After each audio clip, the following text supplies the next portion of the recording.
Afghanistan, so I just want to give you a quick update.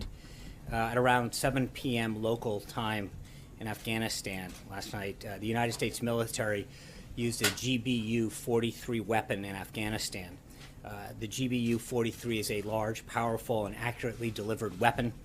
We targeted a system of tunnels and caves that ISIS fighters used to move around freely, making it easier for them to target U.S. military advisors and Afghan forces in the area.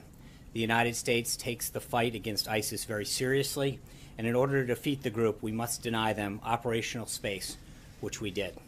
The United States took all precautions necessary to prevent civilian casualties and collateral damage as a result of the operation. Any further details, I would refer you to the Department of Defense on that. Moving on, as you may know from the schedule, the President has a 2 o'clock event, so I'm going to try to keep this rather tight so the pool has an opportunity to get in and set up appropriately. Earlier today, the President signed H.J. Res. 43, bringing the total number of Congressional Review Act legislation pieces that he signed now to 13. This resolution that he signed today overturns a regulation that was put in place by the previous administration on their way out the door that would have taken away the right of states to set their own policies and priorities for Title X family planning programs. Our federal system was set up to allow states to address the unique needs of their own populations when possible, especially when it comes to programs as important and sensitive as family planning. With the bill signing, the President has restored respect to states' rights on this particular issue. As I mentioned at the top, there's an event at 2 o'clock where the President will be meeting with the brave first responders who were involved in the I-85 bridge collapse and thank them that occurred in Atlanta, to thank them for their work and dedication in addressing this horrible situation. The bridge collapsed during rush hour on March 30th, but due to the heroic efforts of Atlanta's first responders, some of whom will be here today, no lives were lost. The President's proud to host these brave individuals and honor their commitment to protecting their community. Later this afternoon, the President will head to Florida for the Easter holiday. He will be departing Joint Base Andrews via motorcade as the preparations for the Easter egg roll are well underway on the South Lawn, preventing a Marine One departure. And while we're on the topic, I know it was brought up the other day, so just to give you a quick note on what to expect this coming Monday, we expect more than 21,000 people to attend the Easter egg roll. The allocations of tickets have been given to schools, children's hospitals, and military and law enforcement families. Commemorative eggs will be handed out to the children who attend. Nearly 18,000 eggs were ordered, which is in line with past years. The event will start at 7:30 with different groups of guests arriving every 2 hours to ensure that all the children have an opportunity to participate in more than a dozen activities that will be available. Further logistics and guidance will be provided over the weekend. Also today, the Treasury Department's Office of Foreign Asset Control, OFAC, designated one entity and one individual connected to human rights abuses against Iranian political prisoners in Iran's prisons. The individual who is designated for his role in abuses in Iran's prison is the brother of Qasem Soleimani, the commander of Iran's IRGC Quds Force, who was himself previously designated under terrorism, counterproliferation, and human rights authorities. The sanctions against human rights abusers in Iran's prisons come at a time when Iran continues to unjustly detain in its prison various foreigners, including U.S. citizens Si Amuk Namazi and Bakar Numazi. We join recent calls by international organizations and UN human rights experts for the immediate release of all U.S. citizens unjustly detained or missing in Iran so that they can return to their families. OFAC also designated 2 ISIS financial facilitators as an ISIS supporter in North Africa, continuing our ongoing effort to disrupt key leadership nodes for the group. Moving on, over the past few days, the President and members of the Cabinet have held many meetings and discussions with their international counterparts about the significant foreign policy challenges facing our world. Yesterday, you heard from the President himself alongside NATO Secretary General about the need for a strong funded alliance to combat terrorism, the humanitarian crisis ongoing in Syria, and many other serious threats to our collective safety and security. Also yesterday, Ambassador Nikki Haley, along with her counterparts from 9 other nations, voted in favor of a draft resolution to denounce the heinous chemical attack carried out by the Assad regime last week. Unfortunately, but not surprising, Russia stood in the way of this resolution. However, I'd like to point out that the abstention of China on the heels of President Xi's recent successful visit in Kazakhstan, a longtime Russian ally and former member of the Soviet Union. Both of these abstentions are notable and signify that the United States is persuading the world that the use of weapons of mass destruction cannot go unanswered. Secretary Tillerson, as you know, was in Russia yesterday to meet with his counterpart and ensure that they are made fully aware of the United States' positions in both areas of practical cooperation, such as defeating ISIS, and areas where Russia does not share our interests and values. As you know, the Vice President will be departing for his 10-day trip to South Korea, Japan, Indonesia, and Australia on Saturday morning. His office will be providing more information later today. Finally, I'm glad to announce that the President will host the Prime Minister of Italy for an official working visit to the White House next Thursday, April 20th. The leaders will discuss the upcoming G7, which will be hosted in Italy and Sicily, and a range of issues of mutual concern. With that, I'm glad to take some of your questions. Sean, where is the administration on cost-sharing subsidies for insurance companies? That is an area that is being internally discussed at this time. So undecided? It's not undecided. There is an ongoing discussion on that matter. Matt. Thanks, John. The last few days have seen a number of policy shifts by the president on China as a currency manipulator, the XM Bank, the order of doing healthcare and taxes. There's more, but I won't belabor the point. What should the American people make of these shifts, and are there any policy areas that are non-negotiable? Well, I think, respectfully, I think you can look at what you're referring to as a shift in a lot of ways, and by that I mean I saw a couple instances with respect to NATO being one of those shifts yesterday, and if you look at what's happened, it's those entities or individuals in some cases or issues evolving towards the president's position. And NATO in particular, he talked about the need of countries to pay their fair share, to live up to their commitments of 2% of GDP. He talked about the need for NATO to focus more on terrorism. NATO has done just that. And it is something that he pointed out in the debate, the first debate in September of last year. He talked about the fact that that NATO is moving towards what he has been calling for. And I think in some cases, the issues evolve, that it's not just a clear and fast statement that this is that the entity itself is moving towards his, or the issue is evolving towards the position that he articulated, and that can't be proven more true in the case of NATO, where he laid out two very clear positions that he had an issue with NATO, and as far back as September of last year, started to recognize that that institution was moving much more towards his position. Secretary General noted that as well yesterday. Just a quick follow-up, if I may. The XM Bank is another one. That's an institution that hasn't changed at all. So I'm wondering, on some of these other policy shifts where you haven't seen the type of change you're talking about with NATO, what should we make of those kinds of shifts? And again, are there any policy areas that are non-negotiable, that are off limits? Well, there's always going to be. I think that there's going to be areas where I think, again, it depends on the outcome. In the case of NATO in particular, as I pointed out, it's the most illustrative. I think you look at the president's position, where he wanted to see NATO in particular evolve to, and it's moving exactly in the direction that he said it was in terms of its goals of increasing the amount of participation from other member countries, and two, is having a greater focus on terrorism, something that was reinforced by the Secretary General himself when he was here. I think when you look at these issues and you recognize the direction in which they're moving in a direction that the president stated very clearly. John. Thank you, Sean. On the GBU-43 bomb, Yeah. the first time it's ever been used, why did you choose this particular location? And would you say that this bomb won't be used again in another flashpoint around the world, like Syria, like North Korea, for instance? Yeah, as I noted at the beginning, John, I would refer you to the Department of Defense on the specifics. On a separate matter, you mentioned what you see as a win at the UN Security Council. Right. I'm curious as to why you believe this is a win.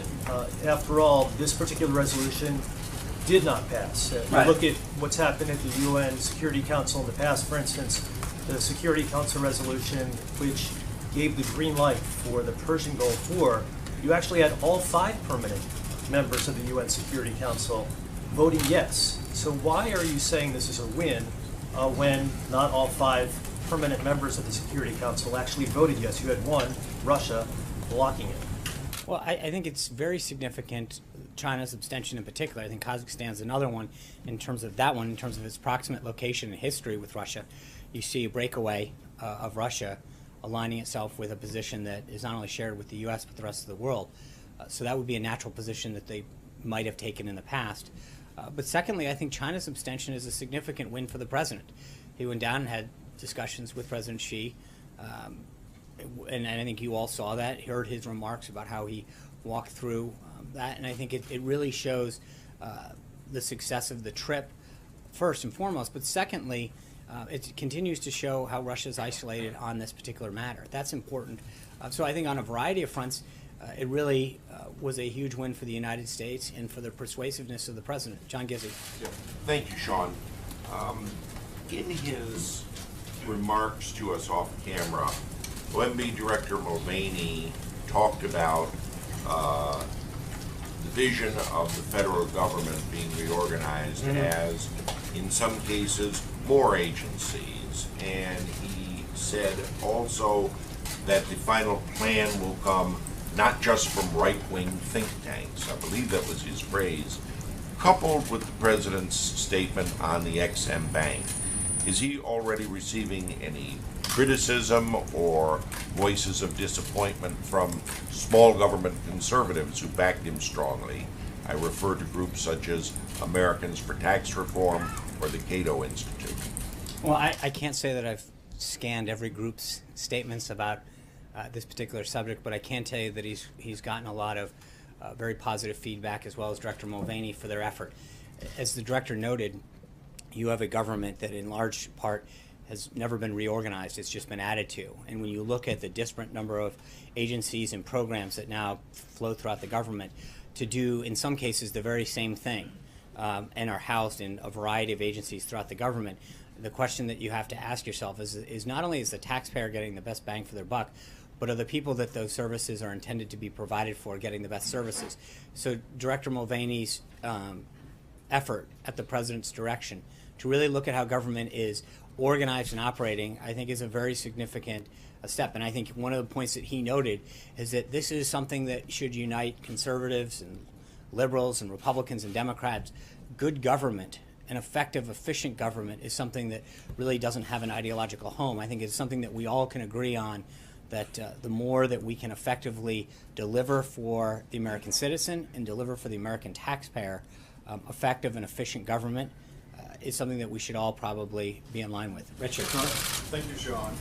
The U.S. ambassador at your Organization for the Prohibition of Chemical Weapons says that Syria uses chemical weapons abetted by Russia. Syria uses a weapon abetted by Russia's continuing efforts to bury the truth. Was the president offered proof of such truth-burying efforts by Russia?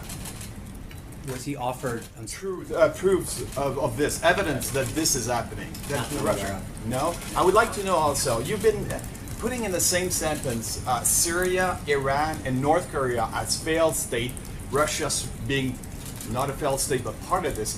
Has it become to use an old expression, the axis of evil of this administration? I think it's important to note who Russia is on the side with right now and where they stand. I think it draws a huge contrast to show who's on what side of this argument in this crisis. And I think it's important to note the difference that who they're with. And that's, I think, a very notable thing. I'm not going to go any further than to say that. Very quick last question. With the National Hockey League playoffs just started, will the president cheer for the Rangers or the Caps?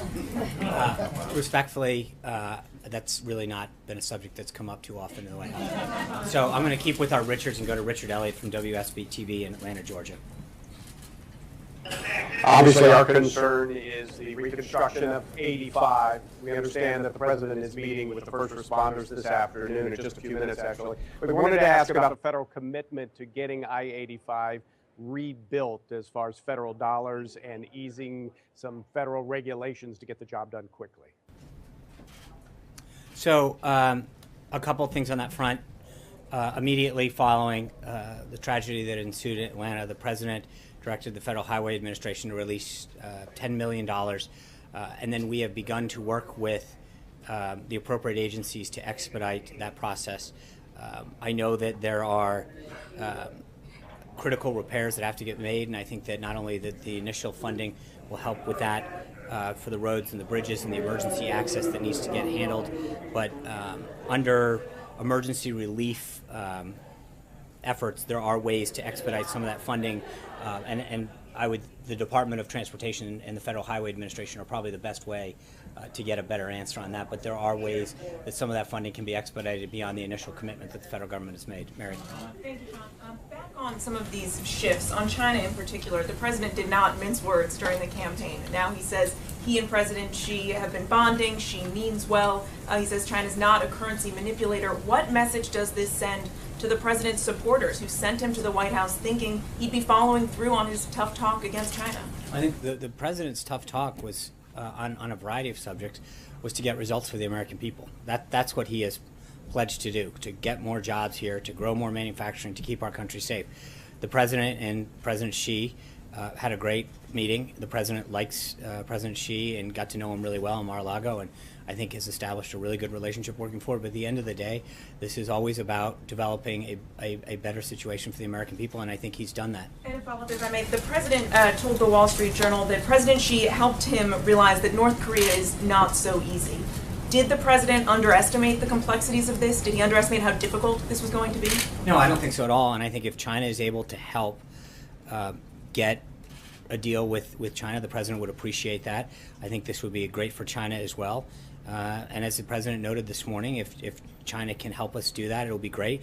And if not, we'll go and handle that ourselves with our allies. Steve. On currency manipulation, why specifically did he decide to abandon this?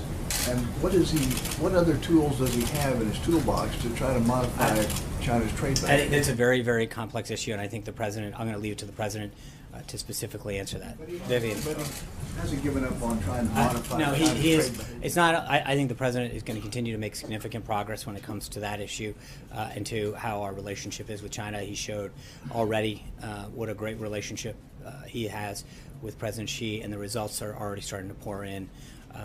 And I think that is an issue in particular that the president is best to address. Vivian. 2 questions, Sean. You were very forthcoming about the TikTok leading up to the missile launches in Syria. So can you give us any background on the Moab in Afghanistan? Was there a situation room scenario? Was this several days in the making? And my second question is, the president has been very critical of the intelligence community leading up to his inauguration. He's obviously been working very closely with the intel community on at least on these situations in Syria and Afghanistan. Has his opinion changed toward the IC? In the first question, again, I think General Nicholson at United States Forces Afghanistan is best to address the TikTok on the situation over there. But as far as the president's consultation, I understand. I think that the U.S. Forces Afghanistan, as well as the Department of Defense, are best to walk through the military operations that are ongoing there. I think with respect to the intelligence community and the national security team, as you know, the president has put together a world-class cabinet of top-notch national security experts, from General Mattis, General Kelly, General McMaster, and others that continue to provide him the best advice to make the best decisions for this country. And it's that, he continues to rely on them, and Director Pompeo, Director Coates at the DNI, they continue to give him sage advice about how to best position the United States. Zeke. Thanks, John. Following up on that question, did the president specifically authorize the use of this piece of ordinance? Again, I'm not going to get into the details right now. I'm not, as I mentioned, I'll let the Department of Defense handle the lead on this one. And follow up on Mr. Dusman's question earlier regarding the Exim Bank. You didn't answer specifically what has changed about the Exim Bank that has led the president to reevaluate his previous. Let me get back to you on the Exim Bank specifically. I think it's a very complex issue, and I would like to get back. Anita. 2 questions about the budget. Are you all prepared to hold things up? We've got a couple weeks left here. How serious are you about getting money for the wall? Would you hold up the spending plan for that? And had one other question. So the government is currently funded through April 28th under a continuing resolution. We've made very clear to Congress that the president's priorities are increasing military spending and security of our border. We're going to continue to have conversations with Congress, and we feel confident that they'll do their job, but those conversations are ongoing. So you You can't say whether you would have to have money in this budget or this spending. I will leave it to our team to continue the negotiations that they're having. Okay, and then the second question on the budget was, there's a proposal now to punish members of Congress who do not pass the spending plan in a variety of ways, withhold salary, even arrest. Do you support that Congress should be punished if Let's see. I think we're making significant progress. I feel very good about the momentum, and so I don't want to start getting into whether who's going to be naughty and nice. We're doing Kayla. Sean, thank you, Sean. Historically, sitting presidents have refrained from stating preferences on where parts of the free market economy goes.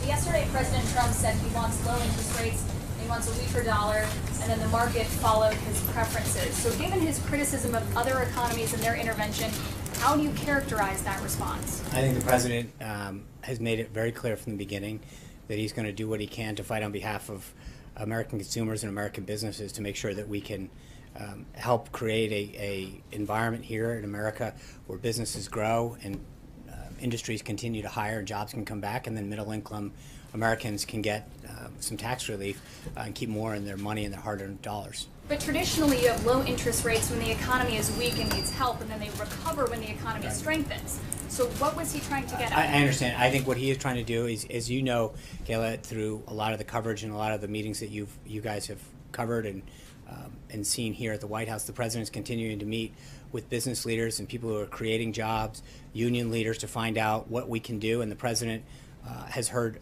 a lot and gotten a lot of feedback and already taken great steps to make sure that we can create a regulatory and tax environment that's going to help grow America's economy and put people back to work. That's plain and simple. And I think what he'll continue to do is fight on behalf of the American people. I hate to cut this short, but we literally have 10 minutes before the president Hey, Sean, can just speak. very quickly though, did the president not know about the Moab strike? I don't know why Take you your can't answer talk to this mean that long. he didn't authorize it, Sean? Sean, can you get any